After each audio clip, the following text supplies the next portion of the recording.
दोस्तों, मैं प्रिंस पटेल आज लेके आया हूं आपके लिए मैथ का एक बहुत ही महत्वपूर्ण चैप्टर प्रतिशतता। ठीक, प्रतिशतता आपका वनडे एग्जाम के लिए बहुत ही महत्वपूर्ण है। देखिए, प्रतिशतता अगर आप समझ लेते हैं तो आपके 4 चैप्टर समझने में बहुत ही आसानी होगी। प्रतिशतता, लाभ हानि, साधारण ब्याज, चक्रवृद्धि ब्याज, ये सारे बहुत ही आसान हो जाते हैं। सारे परसेंटेज के ही कॉन्सेप्ट पे हमारे होते हैं। तो प्रतिशत को आइए हम समझ लेते हैं पहले ये क्या चीज होती है। प्रतिशत आपकी एक भिन्न होती है। क्या होती है? प्रतिशत एक भिन्न होती है। भिन्न आपको पता होगा, अंश और हर, जिसका हर जो है सदैव आपको 100 मिलेगा। हर कितना मिलना है? 100 मिलना है। जैसे हम बात करते हैं 20% की। 20% को हम क्या लिख देंगे? 20/100। देखिए, हर में हमको क्या लिख देना है? चाहे जितने का प्रतिशत निकालना होगा, हर में हमको 100 लगा देना बस। तो ये हमारा हो गया 20%। अगर इसको हम काट देते हैं 20×500, ये हमारा हो गया भिन्न। यानी हमने इस प्रतिशत को भिन्न में बदल दिया। और ध्यान रहे, किसी भी प्रतिशत को कभी भी अगर आपको भिन्न रूप में बदलना है तो प्रतिशत को भिन्न में बदलने के लिए आपको करना होता है उस प्रतिशत में 100 से भाग। क्या कर देंगे? 100 से भाग। इसमें 20% था, 20 में 100 से भाग कर दिए, काट दिए, हो गया 1/5 ही बन गया भिन्न हमारा। ठीक, और किसी भिन्न को अगर प्रतिशत में बदलना होगा, कोई भी भिन्न हो उसको प्रतिशत में बदलना होगा, तो उसमें हमको करा देना है 100 से गुणा। क्या कराएंगे हम? 100 से गुणा।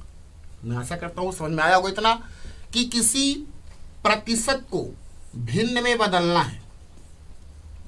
क्या करना है? प्रतिशत को भिन्न में बदलना है, 100 से भाग करना है। भिन्न को प्रतिशत में बदलना है, 100 से गुणा करना है। चलिए, इतना आपके समझ में आ गया होगा। ये बेसिक चीज थी, इतना जानना जरूरी था पहले। तो प्रतिशत को भिन्न बदलना, कोई भी प्रतिशत आप ले लीजिए। जैसे हम बात करते हैं 16 सही 2/3%, इसको हमको भिन्न रूप में बदलना है। तो हम क्या करेंगे इसके लिए? देखिए, इसको करेंगे 16 का 3 में गुणा, 16 3 48, और अंश को जोड़ दीजिए, 48 2 50, ऊपर हो गया 50, नीचे 3 है, और प्रतिशत के कारण नीचे क्या आ जाएगा हमारा? 100 से गुणा होगा, हो जाएगा 50/300। और इसको अगर हम काटेंगे तो हमारा क्या बनेगा? 5 × 5 5 36, यानी 1/6। तो 16 सही 2/3% का भिन्न रूप क्या होगा? 1/6। अभी हमको कोई भिन्न दे दी जाए, जैसे 1/4 है, और इसको बताना हो प्रतिशत में, तो इसके लिए क्या करना होगा? 1/4 प्रतिशत में बदलना है भिन्न को, तो क्या करना है? 100 से गुणा। 4 से काटेंगे 100 को, 25 चौके 100, यानी 1/4 का मतलब होता है 25%। 4 में से आपका 1 लेना है। 4 का 25% कितना होगा? 1 होगा। चलिए, मैं आशा करता हूँ इतना समझ में आया होगा। अब आगे देखते हैं क्वेश्चन की तरफ, धीरे धीरे हम बढ़ते हैं। ठीक, चलिए अब देखिए, जैसे इसमें क्वेश्चन इस प्रकार से पूछता जाता है। जैसे 2 व्यक्ति कोई हैं, मान लेते हैं एक व्यक्ति का नाम राम है और एक व्यक्ति का नाम श्याम है, और आपसे कह दिया राम की आय श्याम की आय से 10% अधिक है। राम की आय श्याम की आय से 10% अगर अधिक है तो श्याम की आय राम की आय से कम होगी। और आपसे पूछ लिया जाए कितने प्रतिशत कम होगी, तो कुछ लोग ये समझते हैं कि अगर राम की आय श्याम की आय से 10% ज़्यादा है तो श्याम की आय राम की आय से 10% कम है। लेकिन ऐसा एकदम नहीं होता। क्या होता? देखिए, अगर हम मान लेते हैं राम की आय श्याम की आय से 10% ज़्यादा है, श्याम से राम 10% अधिक है। हम मानेंगे यहाँ पे एक चीज़ ये कि मान लेते हैं श्याम के पास 100 रुपये, श्याम की इनकम 100 रुपये है, तो इस कंडीशन में राम की इनकम कितनी हो जाएगी? 10% अधिक। तो 100 का 10% कितना होगा? 10 होगा, यानी 10 रुपये ज़्यादा है, तो इसकी इनकम हो गई 110 रुपये। अब देखिए, श्याम की आय राम की आय से कितने रुपए कम है? कहेंगे 10 रुपये कम है। लेकिन ये प्रतिशत में 10 कम नहीं हुआ। क्यों? क्योंकि वो ज़्यादा था 100 से 10%, लेकिन श्याम का कम है 110 से। देखिए, तो यहाँ कितने प्रतिशत कम है? इसके लिए जितने रुपए कम है कहेंगे 10 कम है। कितने से? 110 से गुणे क्या कर देंगे? 100। 0 से 0 कैंसिल, या आप E0 कैंसिल कर दीजिए। 100/11, 100 में 11 से भाग करेंगे, 11 9 99, 1 बचा, और हम कर देंगे 1/11। तो श्याम की आय राम की आय से कितने प्रतिशत कम है? हम कहेंगे 9 सही 1/11% कम है। चलिए, ये तो 10% पे बात थी। आपसे कोई भी प्रतिशत कह सकता है जैसे, और इसको लगाने के लिए देखिए अलग तरीका हमारे पास क्या होगा, अलग तरीका है। जैसे कह दिया 10% अधिक कहा है ना, 10% अधिक है कौन? राम। तो इसको भिन्न रूप में बदल दीजिए, क्या हो जाएगा? 1/10। यानी अगर राम की आय ज्यादा है तो आप तुरंत हर में जो हो मान लीजिए श्याम की आय, श्याम की आय मान लेते हैं कितना? 10। तो राम की आय इस कंडीशन में इससे 10%, 10 का 10% एक ज्यादा है, तो राम की आय कितनी होगी? 11। आपसे पूछा है श्याम की आय कितने प्रतिशत कम है, तो ये टोटल निचोड़ यही आएगा हमारा कि कितना कम है। एक कम है किससे?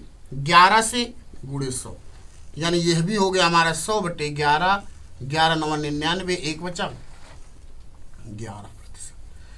यह प्रक्रिया आप ऐसे भी समझ सकते हैं कि कभी भी प्रतिशत वृद्धि या प्रतिशत कमी कह दे आपसे, तो एक लाइन में इसको आप ऐसे साधारण तरीके से समझ लीजिए कि जैसे 10% अधिक कहा है तो अगले का कम ही पूछेगा, कम पूछेगा तो जितने परसेंट की वृद्धि का, जितने परसेंट बढ़ा है, जितने परसेंट अधिक है तो उसको ऊपर रख दीजिए। अगर अधिक कहा है तो आप 100 में बढ़ा दीजिए, 110 गुणे 100 कर दीजिए। अगला तरीका हमारा ये तैयार हुआ, तुरंत आ गया 9 सही 1/11%।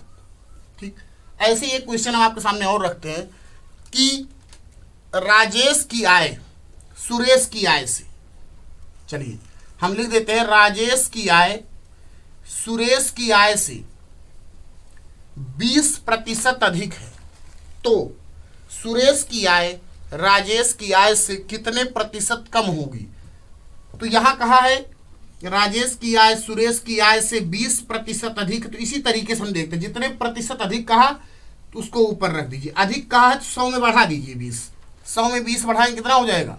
120 और गुणे 100 कर दीजिए, 20 छक्के 120, 2 से कट जाएगा, 2 तियां 6, 2 पंचे 10, 50, 50 में 3 से भाग करिए, 16 तियां 48, 2 बचा, आप रख दीजिए 3, आपका आंसर मिल गया। और ये तरीका आप केवल आय पर आधारित प्रश्नों पर नहीं, कई तरह से प्रश्न पूछे जाते हैं। जैसे पूछ लिया जाए कि सेब के मूल्य में, पूछ लिया गया आपसे कि सेब के मूल्य में 10% की वृद्धि कर दी गई। अगर सेब के मूल्य में 10% की वृद्धि कर दी गई तो आपसे पूछेगा क्या? इसमें यह कह देगा कि उसके खर्च को, जो सेब खरीद रहा है उसके खर्च को अपरिवर्तित रखने के लिए, चलिए अपरिवर्तित रखने के लिए उसकी खपत में कितने प्रतिशत कमी की जाए, तो वही तरीका हमारा, बस 10/100, 10 कर देंगे इसमें इंटू 100, वही चीज आएगा। या आपसे कह दिया किसी आयत की लंबाई में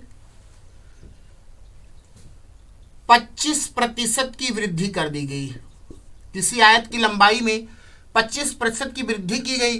जाहिर सी बात है अगर आयत की लंबाई में हम वृद्धि करेंगे तो उसका क्षेत्रफल बढ़ना चाहिए, लेकिन क्या कंडीशन होगी कि उसका क्षेत्रफल अपरिवर्तित रहे। तो तुरंत हमारे दिमाग में भाई लंबाई बढ़ी है, चौड़ाई कम कर दीजिए। तो आपसे पूछ लेगा कि किसी आयत की लंबाई में 25% की वृद्धि की गई तो इसकी चौड़ाई में कितने प्रतिशत कमी की जाए जिससे इसका खर्च, मतलब इसका क्षेत्रफल अपरिवर्तित रहे। तो तुरंत आप कहेंगे 25/100 में 25 जोड़ दीजिए, 125 गुणे 100, 25 पंचे 125, 5 दूनी 10, यानी क्या हम कहेंगे कि उसकी चौड़ाई में 20% की कमी कर दी जाए। समझ में आया होगा। आपसे और भी तरीके से ये पूछ सकता है कि किसी आयत की लंबाई में अगर यही चीज हमारा मिश्र भिन्न में करके दे दिया, जैसे दे दिया किसी आयत की लंबाई में 12 सही 1/2% की कमी कर दी गई, तो इसकी चौड़ाई में कितने प्रतिशत वृद्धि की जाए जिससे इसका क्षेत्रफल अपरिवर्तित रहे। तो इसके लिए देखिए हमको क्या करना होगा, अगर इसको हम इस पे रखेंगे थोड़ा कैलकुलेशन लंबा हो जाएगा। इसके लिए अलग तरीका जो आपको भिन्न रूप में बताएं, तुरंत उससे देखिए, इसको तुरंत भिन्न में आप बदलिए, प्रतिशत है इसको भिन्न में बदलेंगे, 2 का गुणा 12 में 12 दूनी 24, 1 25, 25/2 है, प्रतिशत के कारण 2 जीरो आ गया, 25 से काट दी, 25 अट्ठे 200, यानी इसका भिन्न रूप है 1/8। तो तुरंत आप मान लीजिए कि अगर इसकी लंबाई पहले 8 थी, एक की कमी हुई, कितनी हो गई 7। अरे 8 का 25% कम हुआ, एक कम हुआ, 7 हो गया। अब क्या करना है, इसको 7 से फिर 8 करना है, तो कितने की वृद्धि करनी होगी, तुरंत हमारे समझ में आएगा 1 की वृद्धि करनी होगी। और ये 1 की वृद्धि जो करनी है कहाँ करनी है, 8 पे 7 पे, 7 पे करेंगे तब 8 होगा, इसलिए 7 पे वृद्धि करनी है, नीचे 7 रख के गुणे 100 कर दिया, यानी 100 में आपको 7 से कर देना है भाग।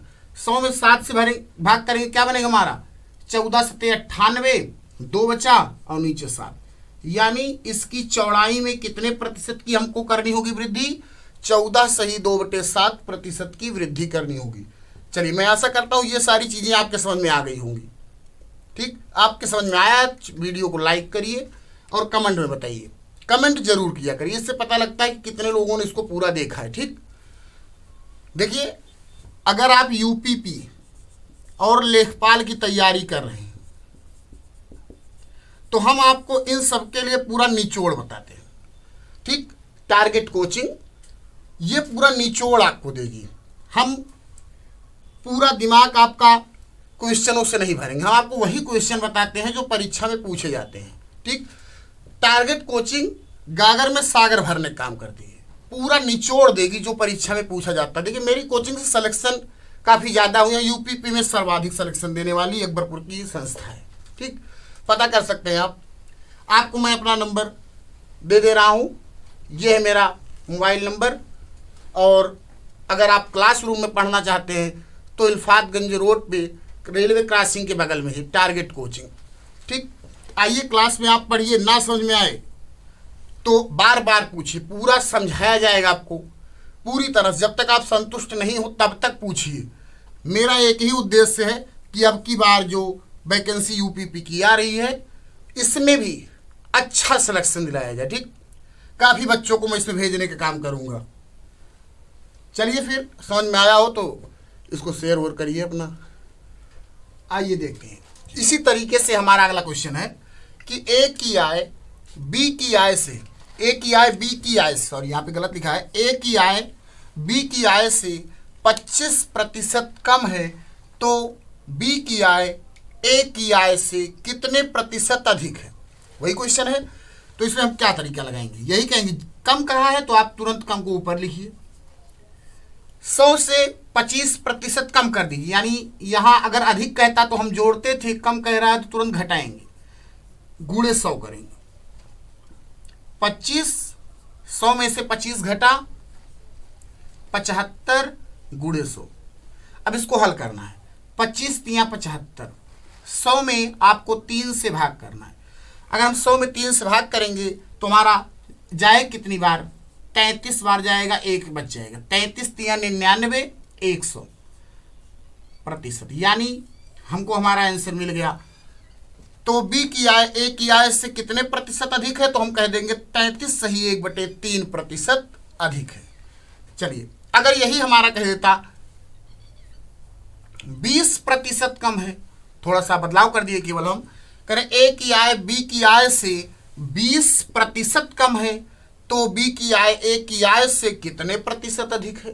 देखिए, तरीका हमारा यही होगा, यहाँ 20 कम कहा है तो 20/100 में से 20 घटाएंगे, नीचे कितना हो जाएगा 80, गुणे क्या करेंगे 100, 20 चौक 80, 4 से 100 में भाग करेंगे, कितनी बार जाएगा 25 बार, यानी हम कह देंगे इस कंडीशन में क्या हो जाएगा हमारा, बी की आय ए की आय से 25% अधिक हो जाएगी। चलिए, मैं आशा करता हूँ इस टाइप के क्वेश्चन आपके समझ में आए होंगे। एक क्वेश्चन हम और देखते हैं कि यदि फलों के मूल्य में 15% की वृद्धि हो जाए, फलों के मूल्य में 15% की वृद्धि हो जाए तो इसकी खपत में कितने प्रतिशत की कमी की जाए जिससे खर्च अपरिवर्तित रहे। तो क्या करेंगे हम, यही करेंगे, 15 वृद्धि कहा है तो 100 में 15 जोड़ दीजिए, 115 गुणे 100 करिए, इसको हल करिए, 5 से काट दीजिए 3 बार, 5 से काटिए, 23 पंचे 115, यानी आपको करना क्या है, 300 में भाग करना किससे, 23 से। देखिए कितनी बार जाएगा, 23 इक्के 23 बचा 7, 23 तिया 69 बचा 1, तो आपका हो जाएगा 13 सही 1/23%। यानी इसकी खपत में कितने प्रतिशत की कमी करनी होगी हमको खर्च अपरिवर्तित रखने के लिए, तो 13 सही 1/3%। किसी को अगर ना समझ में आया हो तो कमेंट करके बताए, फिर से मैं उसको समझाऊंगा, फिर से वीडियो इसी क्वेश्चन का बनाऊंगा, लेकिन समझाऊंगा जरूर, ठीक, और आपको बिना समझे जाना नहीं। चलिए अब यहां से एक क्वेश्चन और हम देखते हैं। अगर कह दिया जाए कि किसी आयत की लंबाई में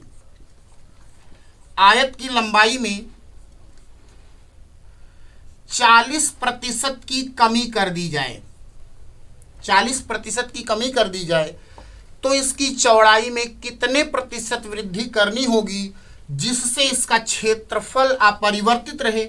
वही चीज यहां पर, ये क्षेत्रफल अपरिवर्तित करने की बात होगी तो ही ये तरीका होगा, नहीं तो जाहिर सी बात है अगर किसी आयत की लंबाई में आप वृद्धि कर दीजिए, चौड़ाई में कोई परिवर्तन ना कीजिए, तो उसका क्षेत्रफल बढ़ जाएगा। लेकिन अगर हमको क्षेत्रफल अपरिवर्तित यानी पहले जैसा ही रखना है तो क्या करना होगा, चौड़ाई में कमी कर, अगर लंबाई में वृद्धि हुई है तो चौड़ाई में क्या करना होगा, कमी करना होगा। अगर लंबाई में वृद्धि हो जाए तो चौड़ाई में कमी करनी होगी, क्या करने के लिए, अगर हमसे कह दिया जाए कि इसका क्षेत्रफल अपरिवर्तित रखना है या मूल्य की स्थिति में कह दिया जाए खर्च अपरिवर्तित रखना है, तो ये प्रक्रिया हम करेंगे।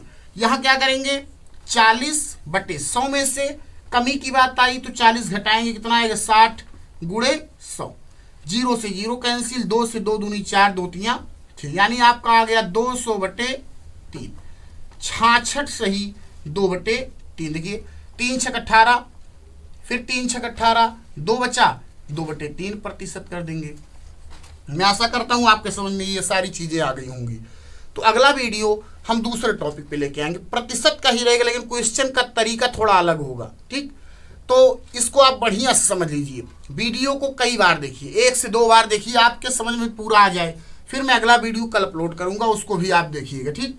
और अपने सारे ग्रुप में इस वीडियो को शेयर करिए और लोगों को बोलिए कि वो सब्सक्राइब करें इसको, ठीक। सब्सक्राइबर हमारे बढ़ने चाहिए भाई, अगर बढ़ेंगे तो हम और अच्छा अपना प्रदर्शन आपको दिखाएंगे और दिखा भी रहे हैं, ठीक। चलिए फिर, जय हिंद, नमस्कार।